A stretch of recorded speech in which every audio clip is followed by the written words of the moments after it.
సింగరేణి ప్రైవేటీకరణపై ఎన్నాళ్లు కేంద్ర రాష్ట్ర ప్రభుత్వాలు ఒకరిపై ఒకరు నెపం పెట్టుకుంటూ కార్మికుల కష్టాన్ని వృధా చేశాయని టీజేఎస్ అధ్యక్షుడు ప్రొఫెసర్ కోదండరామ ఆరోపించారు. సింగరేణి ఎన్నికల ప్రచారంలో భాగంగా భూపాలపల్లిలోని సింగరేణి గనులు, ఓపెన్ కాస్ట్లు, జీఎం కార్యాలయం, వర్క్షాప్, ఏరియా ఆసుపత్రుల్లో ఆయన పర్యటించారు. ఇక ప్రస్తుత రాష్ట్ర ప్రభుత్వం సింగరేణి ప్రైవేటీకరణను వ్యతిరేకించాలని కోరారు. అదేవిధంగా కేంద్ర ప్రభుత్వం కూడా ప్రైవేటీకరణ విధానాలను సంపూర్ణంగా రద్దు చేయాలని డిమాండ్ చేశారు. ఇక సింగరేణి అనేది ప్రకృతి ఇచ్చిన సొమ్ము అని, కొంతమంది లాభపడడం కరెక్ట్ కాదని, అందరికీ మేలు జరగాలన్నారు. గత ప్రభుత్వం కార్మిక హక్కులు హరించిందని మండిపడ్డారు. కాబట్టి కార్మికుల సంక్షేమానికి కట్టుబడి ఉన్న వారికే సింగరేణి ఎన్నికల్లో పట్టం కట్టాలని పిలుపునిచ్చారు.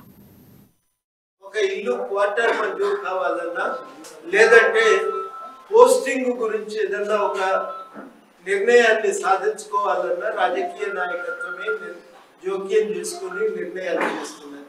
ఇదివరకు ఈ నిర్ణయాలన్నీ కార్మిక సంఘాల ప్రోద్బలంతో యాజమాన్యం